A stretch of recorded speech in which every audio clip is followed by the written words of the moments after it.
వేరే పార్టీల వాళ్ళు ఎవరైనా వచ్చారా, ఓన్లీ కేటీఆర్ గారైనా? లేదు, చాలా మంది మిత్రులు ఫోన్ చేశారు, వస్తారంటే ఎంతెందుకు నేను కాంగ్రెస్ నుంచి ఎవరన్నా? కాంగ్రెస్ నుంచి అయితే ఎవరు అంటే ఇంకా ఇప్పుడు వాళ్ళు వాడికి ఒకటి నాకు తెలిసిన మిత్రులు వాడిని వద్దామన్నా కానీ ఇక వాళ్ళకు మొహం ఉండదు కదా.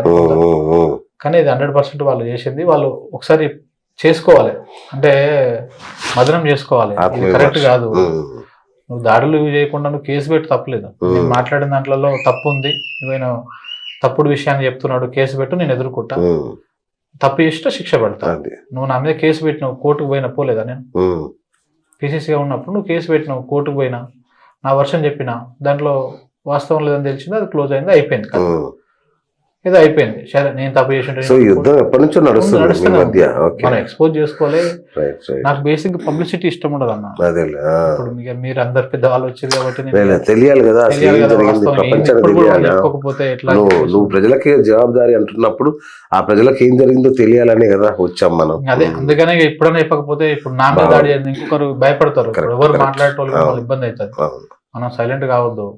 ఏం కాదన్న, అంటే ఇవన్నీ వాళ్ళ మిస్టేక్స్, ఇవి తప్పులు చేస్తా ఉన్నారు, సరి చేసుకోవాలి. ఎప్పటికైనా వాళ్ళు కూడా అంటాడు ప్రజల పక్షాన ఉండాలి, ప్రశ్నిస్తోని వాయిస్ వినాలి.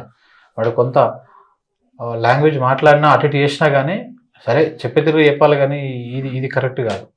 వాళ్ళు ఎట్లా తీసుకుంటారు. రైట్. మరి చాలా మంది జర్నలిస్టులు ఇటు నుంచి పాలిటిక్స్ వైపు పోతున్నారు, నీ ప్రస్థానం ఎటు ఉంటుంది? నాకు అలాంటి ఇంట్రెస్ట్ పెద్దవాని చేయకండి.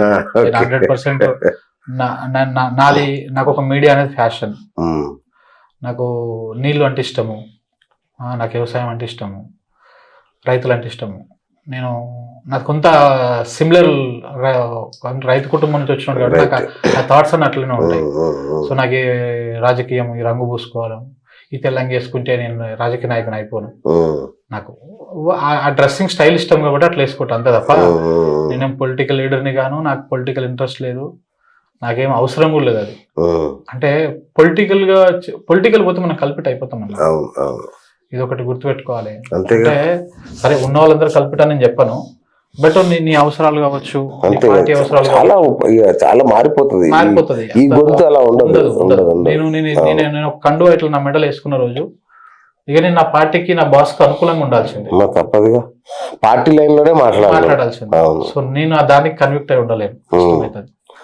మరి రేపు కేటీఆర్ గారు వచ్చి మా పార్టీలో జాయిన్ అవ్వు అంటే అన్న ఆయన చెప్పిండు, మనం నమస్తే అన్న అంటాం.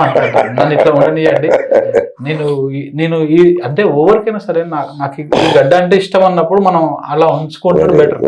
అంతే. ఇప్పుడు పెద్ద పెద్ద వాళ్ళు ఉన్నారు, చాలా పెద్ద వాళ్ళు ఉన్నారు, వాళ్ళు పొలిటికల్ రాలేక కాదు, అంటే మనకు అది వద్దు, మనం ఒక దాంట్లో ఉండాలి.